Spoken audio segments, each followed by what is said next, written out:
그래서 갈라디아서 1장 4절을 가지고 말씀을 나누고 있는데요. 그리스도께서 하나님 곧 우리 아버지의 뜻을 따라 이 악한 세대에서 우리를 건지시려고 우리 죄를 대속하기 위하여 자기 몸을 주셨으니. 자기 몸을 왜 주셨냐 하니까 우리의 죄를 대속하기 위함이에요. 원래 헬라어로 보면은 자기 몸을 주는 게 아니라 자기를 내어주셨다 이렇게 됐거든요. 그게 더 좋은 것 같아요. 그는 몸만을 내어주신 게 아니라 육신의 몸만이 아니라 그의 전인으로서 하나님 앞에 서셔가지고 그의 모든 영혼과 그 몸이 우리 하나님의 진노 앞에 우리 죄를 대속하기 위해서 극심한 고난을 당하셨었거든요.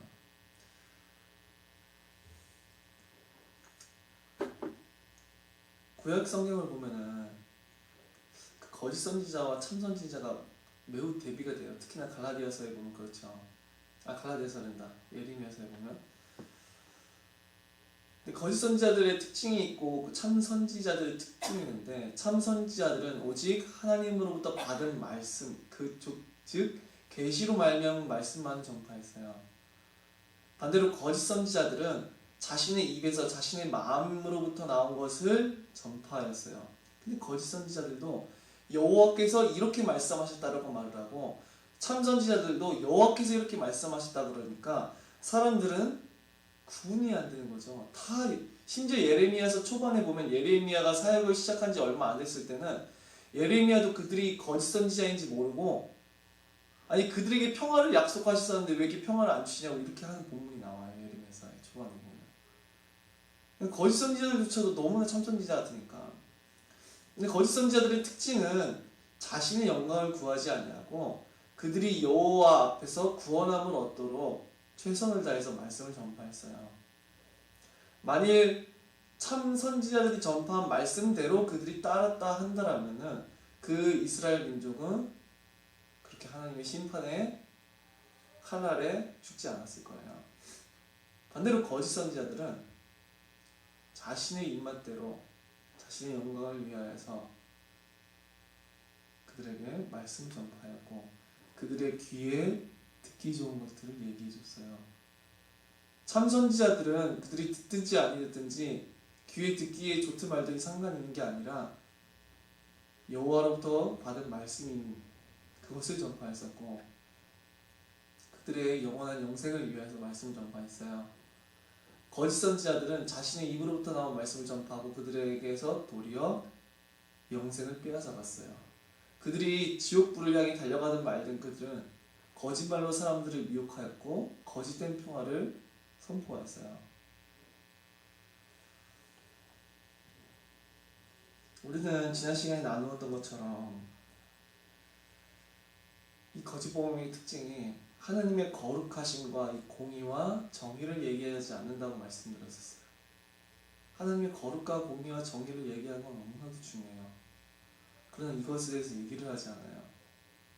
복음을 전파한다고 말을 하는데 이것에 대해서 언급하지 않는 건 복음이 아니에요.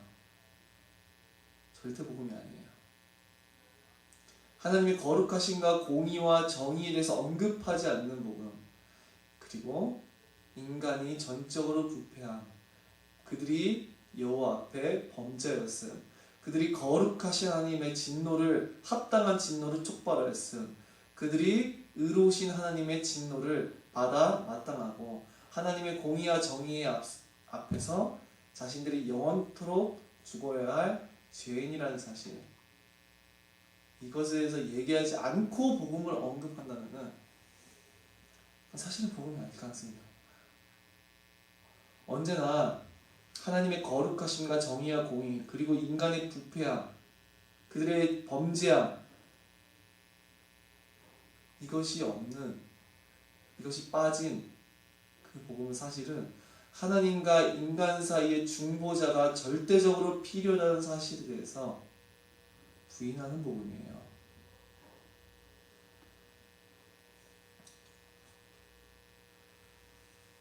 만일 이 하나님의 거룩, 공의, 정의, 인간의 부패함을 기독교에서 제거한다면 그것은 사실은 어떻게 되느냐 하니까 복음 필요 없게 돼요.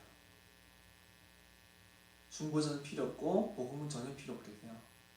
우리는 계속해서 어떤 제목으로 말씀을 나누고 있냐니까 모든 사람에게 복음이 상대적으로 필요한 게 아니라 절대적으로 필요한 그 이유에 대해서 저희는 지금 계속해서 나누고 있어요.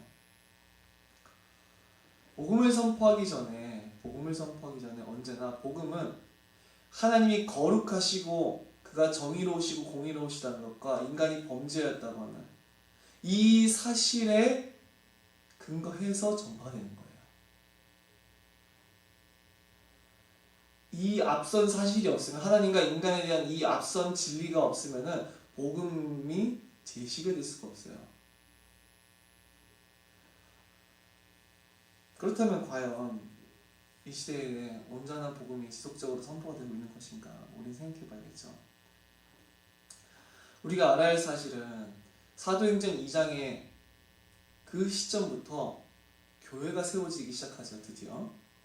근데 그때부터 주님이 오시기까지 모든 복음을 선포하는 이유는 무엇이냐니까 모든 사람이 죄를 범하였다는 거예요. 그 이유만이 이 복음을 전파하는 것이고 그 이유만이 복음이 모든 사람에게 절대적으로 필요한 이유가 되는 거예요.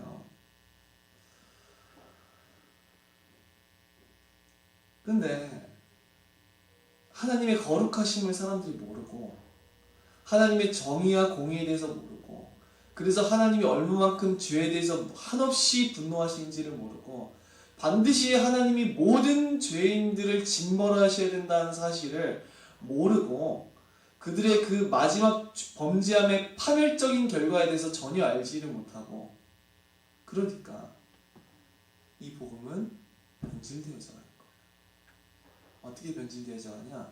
사람들의 상황에 맞는 복음으로 변질이 돼요. 제가 보면 사람들의 필요에 따라 사람들의 욕구에 따라 사람들이 원하는 것에 따라 사람들의 상황에 따라 이 복음이 변질되어져 간다는 거예요. 우리가 마케팅이라고 그러죠. 어떤 제품을 팔든지 간에 그 광고를 하다 보면 사람들이 생각을 해볼게요.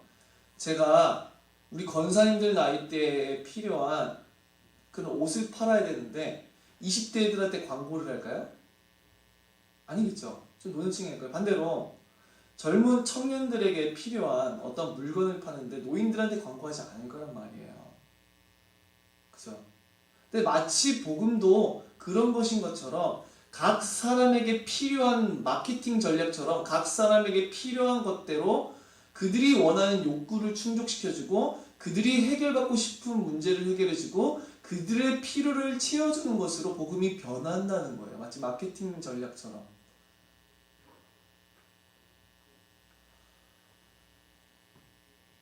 예수 믿고 이 세상적인 육신적인 그런 복을 받는 게 정말 오랜 시간 지배해 왔었고 지금도 그런 경향이 정말 많아요. 복이란 단어는 쓰지 않지만 세상에서의 성공과 세상에서의 명예와 세상에서의 어떤 지위와 세상에서의 무엇인가가 복음으로부터 나오는 것인 것처럼 얘기하는 경우가 있다고요. 그래서 교회 가운데서 간증이랍시고 하는 것들이 내가 무슨 사법고시 합격했네요. 내가 무슨 상을 받았네요. 내가 이러쿵저러쿵 저래서 막 강구했었는데 내가 이렇게 잘 됐네요 하는 그런 아주 변질된 그런 간증들이 사실 하나님의 영광을 모독하는 수준의 그런 것들을 가지고 간증이랍시고 하는 것들이 있다는 거예요. 예전에도 제가 대학생 때 사역자라는 양반들이 공유한다는 영상 수준이 뭐냐니까 어떠한 그 다이빙 선수가 뭐 다리가 어디가 안 좋았었는데 미국 다이빙 선수가 컨디션이 안 좋았었는데 뭐 중국 선수가 1등을 달리고 있었나? 근데 뭐 3차에서 뭐 내게 능력 주신 자 안에서 내가 모든 것을 할 수 있느니라 이러면서 뭐 그것을 계속 외쳤더니 막 역전에서 1등을 해서 금메달을 땄다면서 하나님께 영광을 돌립니다 뭐 이 수준. 예전에도 제가 군대에 있었을 때도 훈련병 때 제가 논사훈련소 조교다 보니까 2년 동안 그 논사훈련소에 있었는데 논사훈련소 훈련병 시절에 이제 훈련병 예배가 따로 있고 거기는 이제 일반 병사들 예배가 따로 있거든요.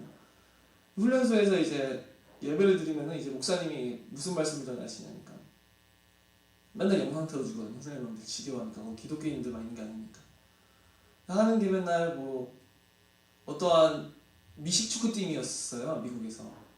미국에 있는 미식축구팀인데 뭐 도무지 1등을 할 수 없었던 팀이에요. 그런데 그 감독이 기독교인이었는데 하나님께는 능치 못함이 없다면서 막 해요. 근데 결국 1등을 하네.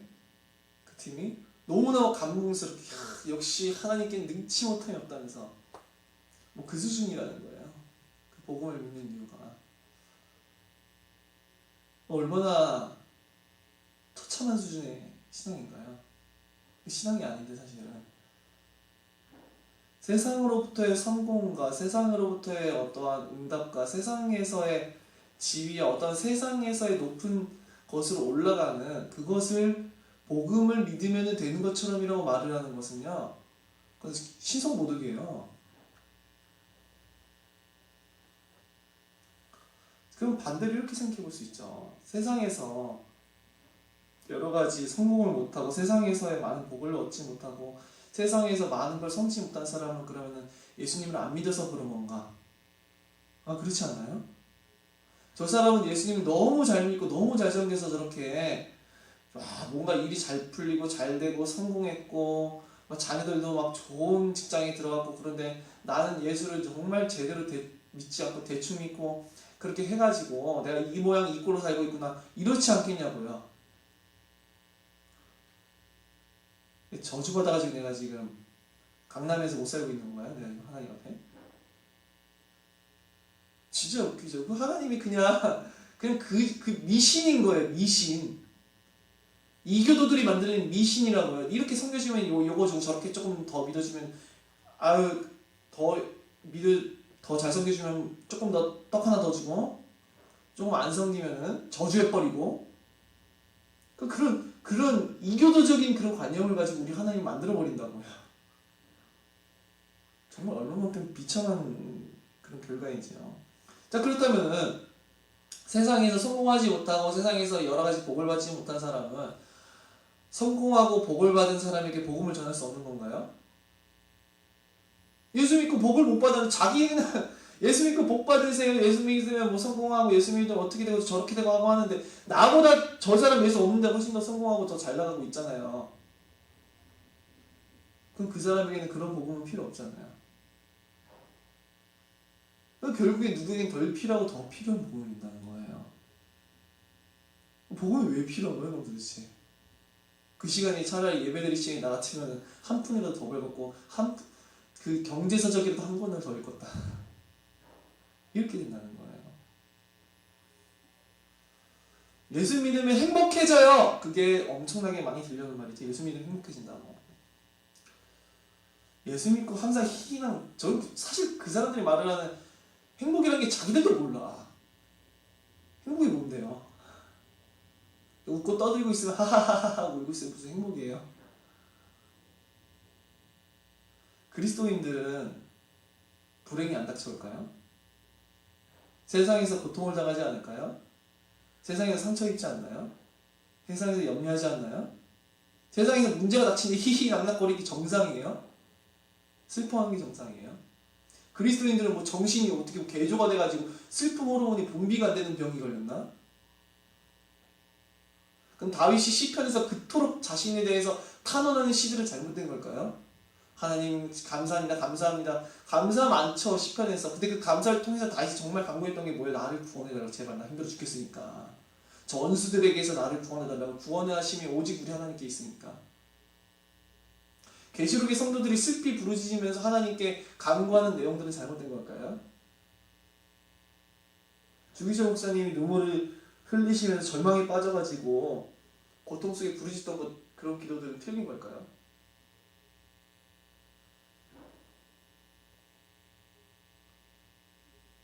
우리가 아무리 그리스도 안에 있어도 그를 소망한다 해도 이 세상에 닥쳐오는 문제 가운데서요 그리스도인들도요 힘들어해요.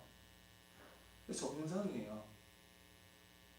근데 아셔야 될 사실은 그 아픔들이 그리스도 안에서 덕을 세울 수 있는 것이 되는 이유는 그리스도 안에서 있는 나의 형제들을 보살펴주는 그러한 도구가 된다면 그 아픔들이 오히려 덕을 세우는 좋은 게 될 수가 있는 거죠. 아, 저 형제도 저렇게 힘들어할 수 있겠구나. 비록 우리가 세상 가운데서 고통을 당하지만 함께 그리스도 안에 있는 형제자매로서 내가 저 형제를 내가 저 자매를 도와줘야겠구나. 이러면서 교회는 그리스도에게로 자라나가야 되는 거죠. 서로를 사랑하고 서로를 이해해주면서. 만약 예수를 믿으면 행복한다고 말을 하는데 저는 묻고 싶어요. 당신 정말 행복하냐고 그렇게 말을 하는 사람들에게. 저 행복한데요? 당신이 정의한 행복은 도대체 무엇이냐고. 당신이 과연 예수를 모르는 자보다 더 행복하다고 그렇게 느껴지냐고. 당신이 과연 예수님을 모르는 자보다 정말로 더 행복하다고 믿냐고. 행복의 정의가 무엇인지 모르겠어요. 그렇게 말해요. 물론 그리스도 안에 있는 자들이 빼앗길 수 없는 평화가 그들에게 있으면 변하지 아니하고 썩지 아니할 그리스도 안에서 주어진 영원한 사랑과 영원한 구원의 소망이 그들에게 떠나지 않고 그리고 보이지 아니하나 확실한 하나님의 전능하신 손이 절대 주권 안에서 그들의 인생을 영광스러운 인생으로 영원한 구원을 위한 인생으로 인도하실 것이 확실하기 때문에. 그렇죠. 그러나 우리 이 시대가 행복이라고 말을 하는 것은 너무나 세속적인 행복을 얘기하고 있어요. 세상적인 행복, 세상에서의 그러한 불신자들이 말하는 행복과 무슨 차이인지를 모르겠어요. 희희낙낙 떠드는 게 행복이 아니에요. 남들과 뭔가 교류가 많아가지고 그냥 즐거워지는 그 기분이 행복이 아니라고 해요. 성경에서 말하고는 내가 주는 평안은 세상이 줄 수도 없고 알 수도 없는 것이라고 예수님께서 말씀하신 것처럼 그리스도 안에 있는 평안과 평화는 그 행복은요 세상에서 결코 누릴 수 없고 맛볼 수 없는 거예요. 하지만 세상적으로 그리스도인들도 고통당하며 부르짖으며 언제든지 그럴 수 있다는 거예요. 저는 그래서 정말 교회 안에 성도들 간에 그리스도 안에 있는 형제들 간의 사랑이 정말 중요하다고 생각을 해요. 그런 교회가 되어야 돼요. 그리스도 안에서 있는 형제들 간의 사랑이야말로 그 사람이 그리스도인이라고 하는 최고의 표징이야, 사실은. 그리고 그 교회, 그러한 교회야말로 사실은 최고의 교회라고 하는 표지고요.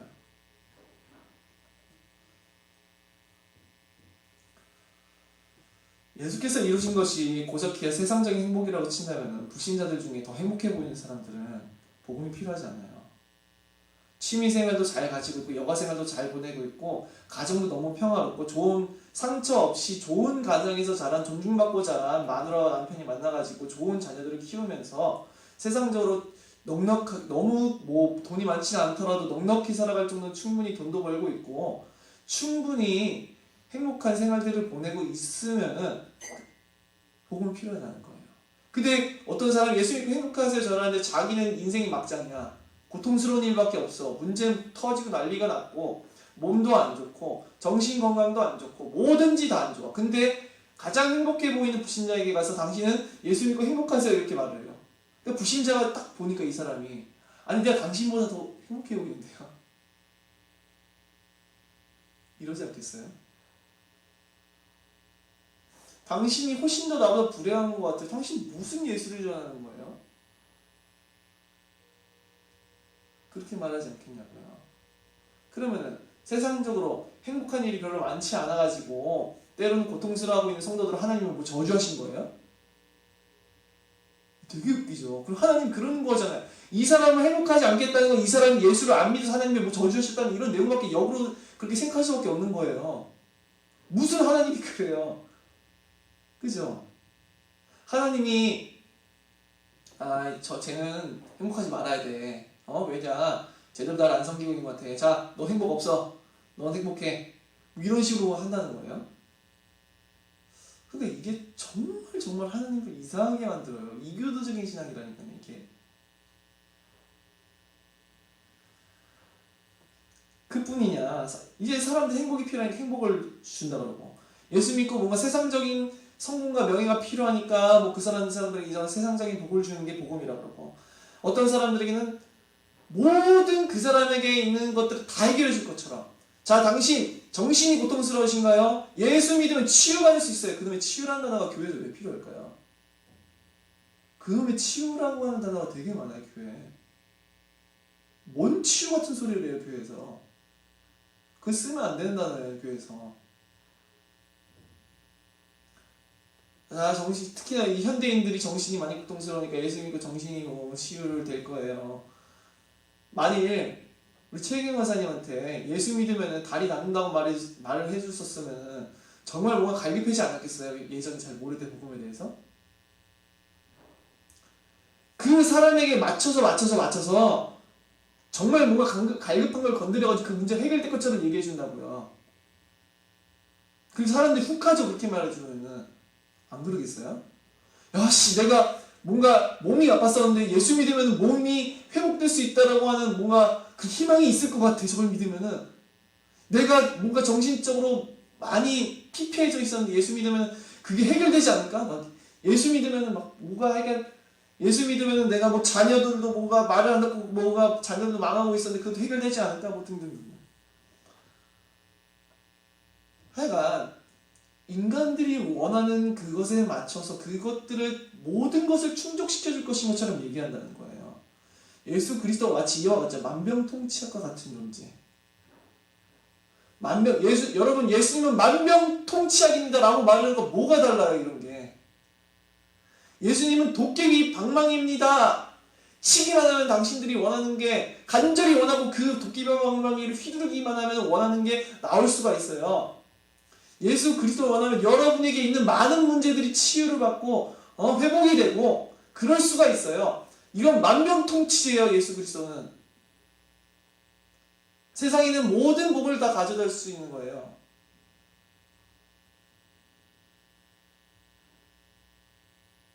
그러면은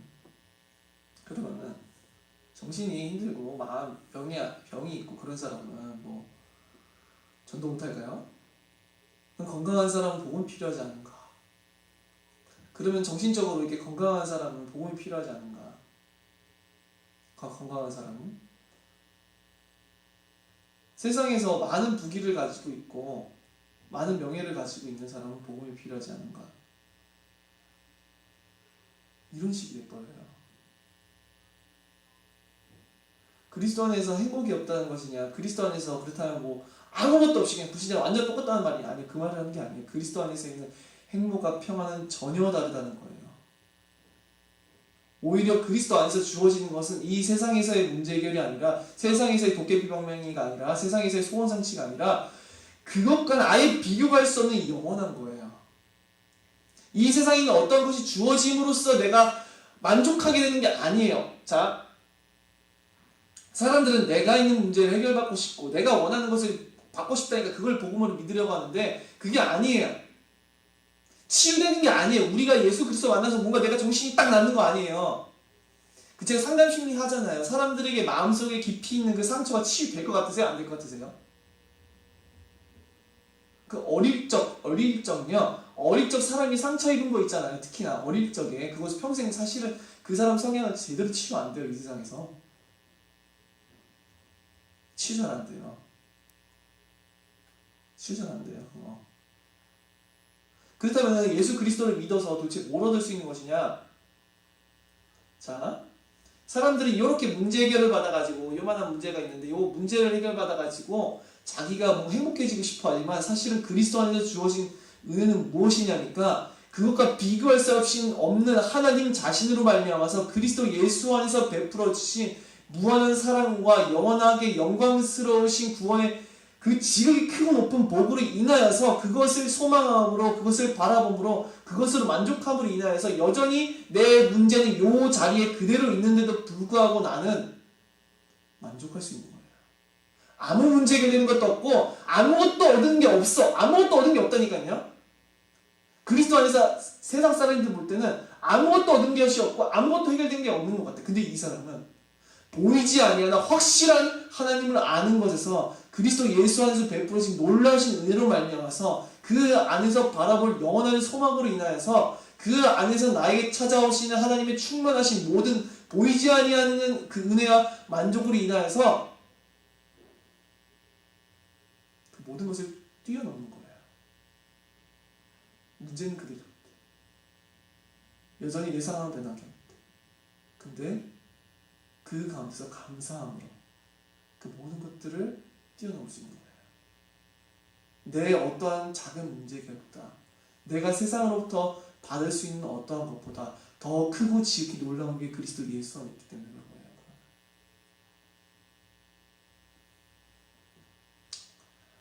그래서 이 복음이 누구에게 더 필요하고 덜 필요한 이런 복음이 돼요.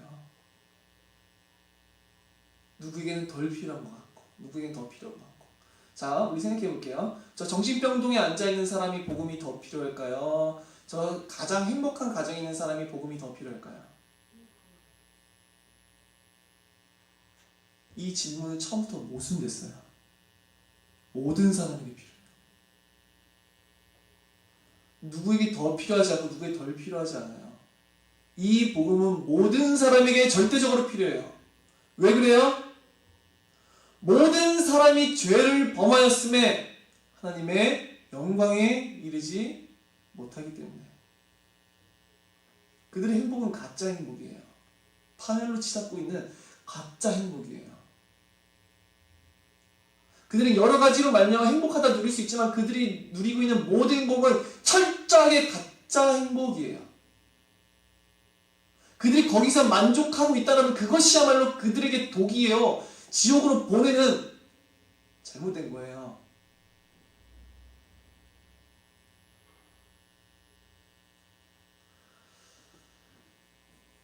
가난한 사람에게는 뭐 더 필요하고, 몸이 아픈 사람에게 더 필요하고, 정신이 있는 사람에게 더 필요하고, 문제 많은 사람이 더 필요하고. 그런 건 복음이 아니에요. 누구에게 더 필요하고 덜 필요한 것은 절대로 복음이 아니에요. 복음 아니에요. 사람을 구할 수 있는 복음이 되지가 못해요. 그런 것들. 왜냐? 그리스도께서 그걸 이루시지 않았으니까. 예전에 대학생 때도 제가 알던 한 동생이 이런 고민을 해요. 자기는 너무 문제가 없어가지고 갈급하지가 않은 것 같아요. 좀 고통도 당하고 문제를 겪어봤어야지만 자기가 더 하나님을 갈급하게 찾았을 텐데, 복음이 더 갈급했을 텐데. 간증합시라는 거 맨날 틀어놓으면 뭐 제가 이렇게 고통받았는데 하나님께 엎드려서 울부짖었어요. 뭐 다 그 수준인 거예요. 그게 필요 없다는 말이 아니에요. 말하고 싶은 것은 내가 이렇게 상처받고 내가 이렇게 어려웠는데 내가 나아졌어요. 그건 세상에서 있는 상당 심리학자들도 할 수 있는 거예요.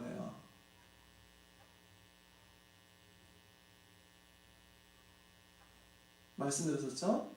내 상처가 여전히 그대로 있어도, 이것이 낫지 않아도, 내게 있는 어떠한 문제가 전혀 해결되지 않아도, 내가 지금부터 얻고 싶은 그 모든 것을 더 이상 얻지 못하고 성취하지 못해도 내게 주신 그리스도 예수 안에서 베풀어진 영광스러운 구원과 죄사함으로 말미암아 그 모든 것들을 아득히 초월하는 만족과 감사를 하나님께 우리 드리는 거예요.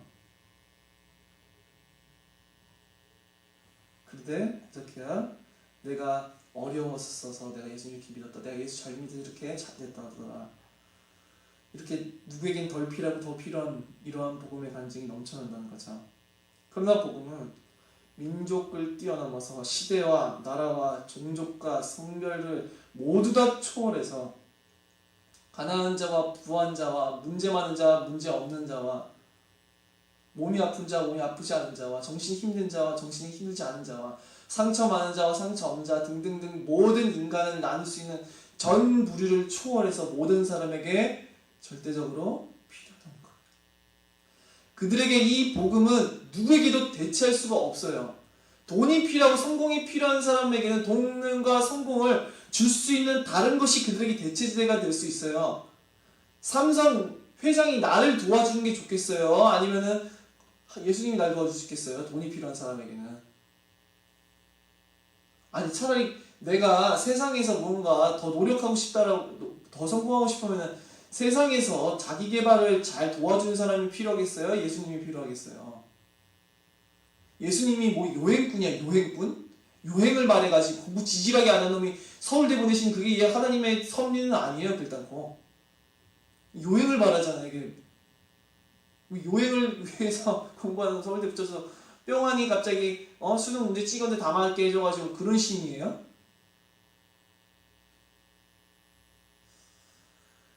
성공은 인간의 노력이 대체제가 될 수 있고, 돈도 세상에 있는 그러한 돈에 대한 경제에 대한 책을 수십 권을 읽는 게 더 도움이 돼요.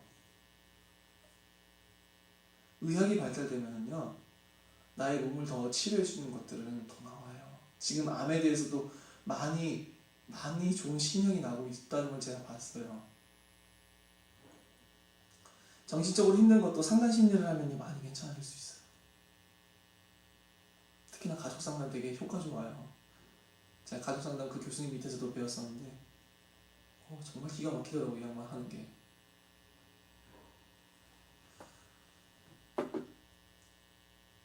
공부를 잘하고 싶으면 입시법을 보면 되고 뭐 다양한 자료가 있겠죠. 예수께서 고자키아의 이러한 것들을 위해서 자기 자신을 무한히 낮추시고 엄청난 고난을 당하시고 저주를 당하시고 진노를 당하시고 심판을 당하십니까? 고자키아 이런 것들을 위해서요? 사람이 얼마든지 해줄 수 있는 것들, 자신이 성취할 수 있는 것들, 세상인의 지혜와 지식과 방법으로 대체될 수 있는 것을 위하여서, 대체될 수 있는 것들을 위해서 그리스도가 무한히 자기 자신을 낮추사 신성에 비하여 한없이 낮은 인성을 취하시고 인성을 취하셨을 뿐만 아니라 도무지 측량할 수 없는 고난과 저주의 삭스를 지불하셨다고요. 그러니까 하나님의 그 무한한 겸손과 낮추시는 우리는 정말 쓸모없는 것을 이렇게 뒤바꿔놓는 일들이 이렇게 벌어지고 있는 거예요. 얼마든지 해결해 줄 수 있는 대체제로서 다른 것으로 대체될 수 있는 무엇인가로 복음을 만들어 버리는 거죠.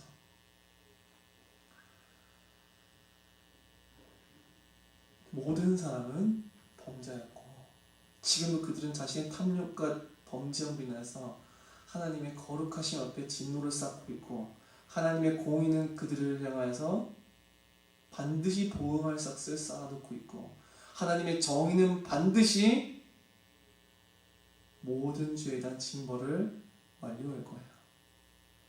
하나님의 손이 그들이 치는 그 순간에 그들에게 있었던 모든 문제는 문제가 아닌 것처럼 느껴질 거예요. 왜 그래요? 그들의 죄로 말미암아 하나님의 진노의 심판이야말로 그 무엇보다 두렵다고 하는 사실이진 않았기 때문에 내가 범죄하고 있었다는 그 사실이 내가 하나님을 저버리고 범죄한다는 그 사실이야말로 가장 크게 두려운 사실이라는 것을 이제 그날에 발견하게 될 거기 때문에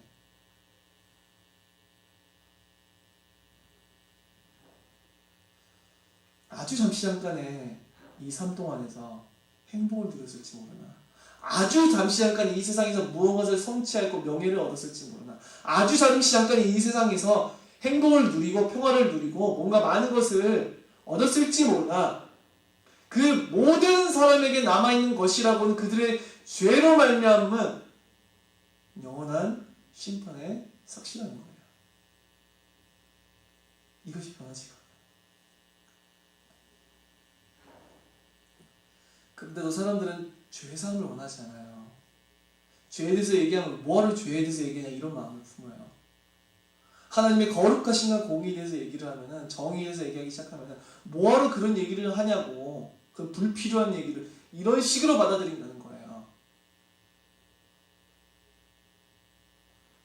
그리고 내 육신의 정욕과 이생의 자랑을 위한 그것을 충족시킬 수 있는 복음을 듣기를 원해요. 세상에 있는 모든 것들을 해결해 줄 만병통치약 같은 예수를 원하고 세상에 있는 모든 것을 얻어내줄 수 있는 것 같은 도깨비 방망이 같은 예수 그리스도를 원해요. 제가 어떻게 도대체 세상 마케팅이랑 뭐가 다른가 싶어요. 이런 것들을 보다 보면 각 사람의 타겟층에 맞춰가지고 그들의 필요를 딱 정확하게 건드려가지고 그들에게 예수를 믿게 하려고 하는 이것이 도대체 세상 마케팅 전략이지 이게 어떻게 복음을 전파하는 건지 잘 모르겠어요. 복음을 전파하는 건 마케팅이 아니에요. 그들이 듣든지 아니 듣든지 선포하는 거예요. 복음을 선포라고 하는 거. 다만 사람이 안 믿을지언정 이것이 복음이기에 선포하는 거예요.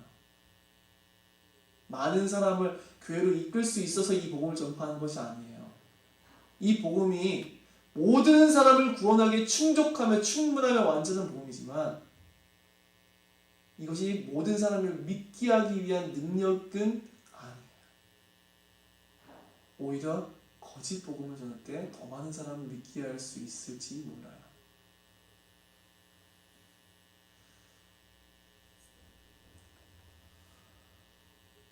그래서 사람들은 사실은 정말 그리스도가 필요하지 않을 수 있는데 정말로 내 죄를 사해 주시기 위한 대제사장인 메시아가 필요하느냐? 그리스도라고 하는 것은 기름 부음 받은 자인데 세 개의 직분에다가 기름을 부어요. 구약성경에 보면 왕이랑 제사장이랑 선지자예요. 예수께서는 대제사장이셨었는데 히브리서에서나 특히나 그의 대제사장으로서의 원형의 제물 대신 그 예수 그리스도의 제물로서의 사역이 매우 깊이 있게 드러나게 되죠. 모든 구약의 제사의 원형이신 예수 그리스도의 십자가 위에서의 제사.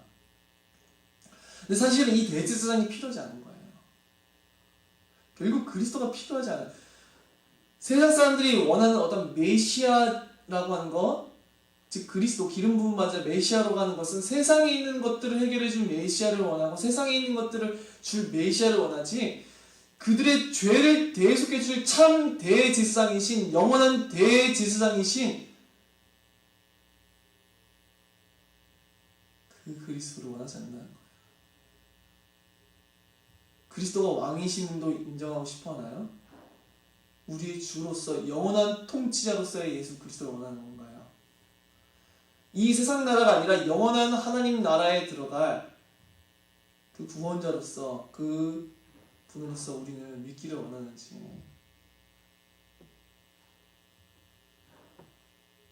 그의 모든 말씀이 참 우리가 받은 말씀으로서 그의 선지자직을 우리가 인정하기 원하는지.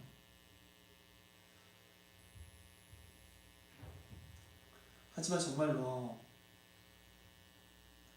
성령을 통하여서 내가 죄인임을 깨달은 사람들에게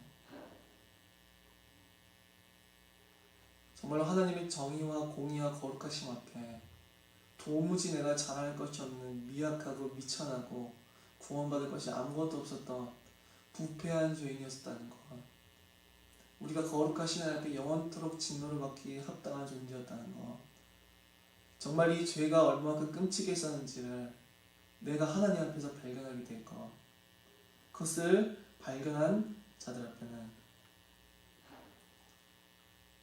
이 죄의 문제를 해결받기까지는 그들은 참 평안을 누릴 수가 없어요. 세상에 아무 문제가 없어도 그들은 참 평안을 누릴 수가 없어요. 왜냐, 내가 죄인이라는 사실을 깨달았기 때문에. 내가 철저히 살아계신 하나님 앞에 진노만을 촉발한 그런 존재였다는 사실을 내가 발견했기 때문에.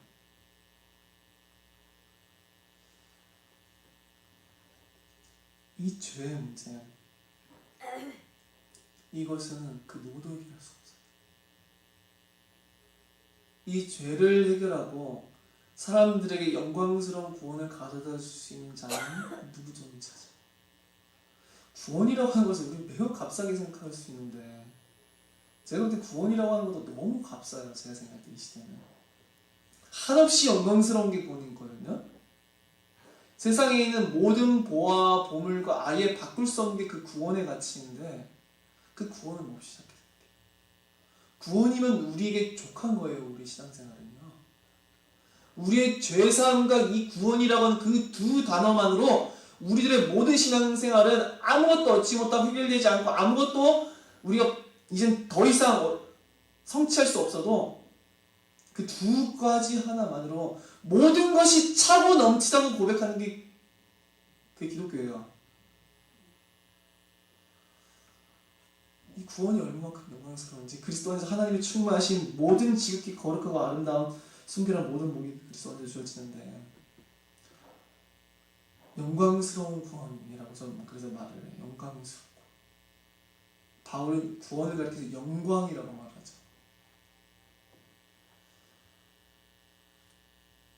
바로 이 죄사함과 우리 구원을 위하여서 우리 예수 그리스도께서는 우리와 동일한 인간의 육신을 취하셨고 영원한 신인으로서 십자가에 달리사 우리의 죄에 대한 모든 하나님 앞에서의 진노와 심판과 저주의 삭스를 지불하시고 죽기까지 복종하시고 순종하였어요.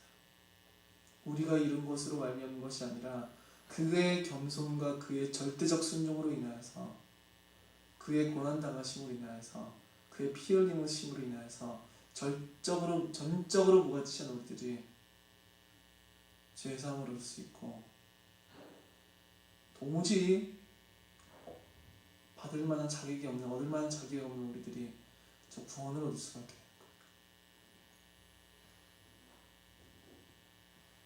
거예요. 예수 그리스도가 모든 사람에게 절대적으로 필요한 이유는, 그 무엇으로도 그리스도의 사역을 대체할 수 없는 이유는, 이 복음을 그 무엇으로도, 세상에 있는 그 어떠한 것으로도 대신할 수 없는 이유는 오직 예수 그리스도만이 우리의 죄를 대속하시고 우리의 구원을 성취하셨기 때문에 그래요.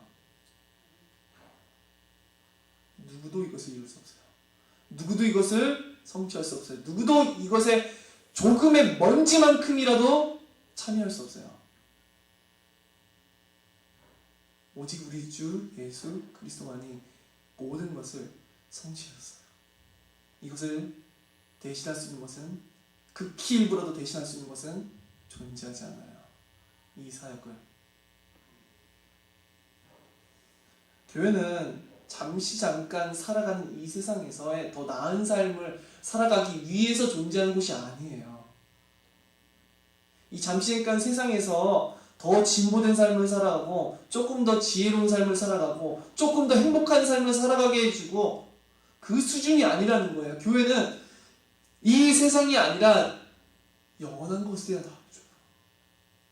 그 누구도 줄 수 없는 답, 영원한 것에 대한 답, 영생에 대한 답, 그것을 준 게 교회예요.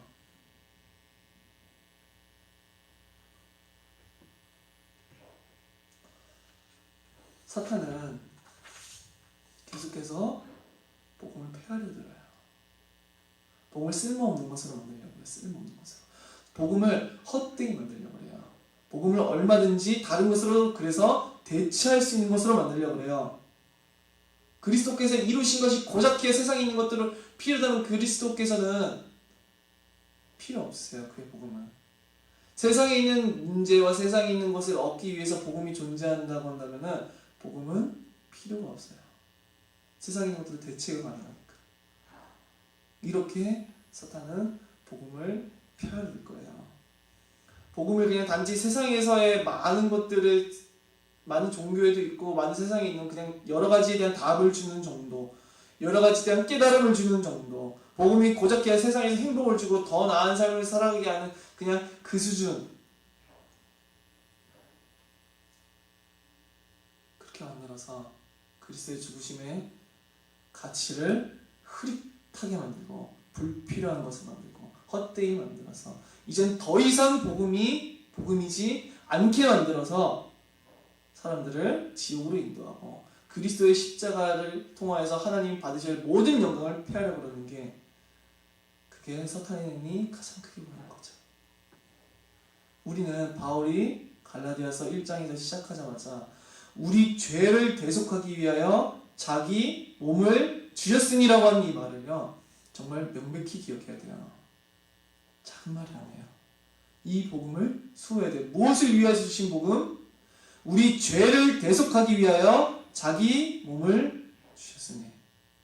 이것이 짧은 문장 같지만 엄청나게 큰 기독교의 진리를 담고 있어요. 우리의 죄를 위해서 자기를 위해 주신 예수 그리스도, 우리 죄를 위하여서 이 세상 가운데 나신 그리스도, 우리 죄를 위하여서 영원히 신인이 되신 그리스도, 우리의 죄를 위하여서 십자가에 달리신 그리스도, 우리의 죄를 위하여서 고통당하신 그리스도, 우리 죄를 위하여서 진노의 삭슬 지불하신 그리스도. 우리 이 사실을 명백히 고백해야 돼요. 기도하고 말씀 마치도록 하겠습니다. 사랑하신 하나님, 아버지께 감사를 드립니다. 우리 주 예수 그리스도 안에서 베풀어 주신 모든 구원의 은혜가 얼마나 지극히 크고 놀라운 것인지를 알 수 있도록 크신 은혜를 허락하여 주시옵소서. 우리가 혹여나 예수 그리스도의 십자가를 헛되이 만들고 예수 그리스도의 복음을 헛되이 만든 신앙을 가지고 있지는 않은지를 점검하게 하여 주시옵소서. 세상에 있는 모든 것을 우리가 얻지 못하고 세상에 있는 어떠한 것도 해결받지 못하고 세상에서 어떠한 것도 성취하지 못한다 할지언정 우리에게 주신 오직 그리스도 예수 안에서 베풀어 주신 그 구원의 은혜로 말미암아 내 잔이 차고 넘치나이다라고 고백할 수 있는 그러한 믿음을 우리에게 허락하여 주시옵소서. 그러기 위해서 날마다 그리스도 예수 안에서 베풀어 주신 하나님의 크고 지극히 높고 광대하신 은혜가 무엇인지를 우리에게 더욱더 깨닫게 하여 주시옵소서. 우리 마음에 언제나 어떠한 갈급함이 아닌 그리스도에 대한 갈급함을 허락하여 주시고 그리스도 예수에 대한 갈급함만을 우리 마음 가운데 허락하여 주시옵소서. 그리고 그것을 만족할 만한 하나님의 은혜를 우리 안에 언제나 부어 주시옵소서. 살아계신 우리 주 예수 그리스도 이름으로 기도드립니다. 아멘.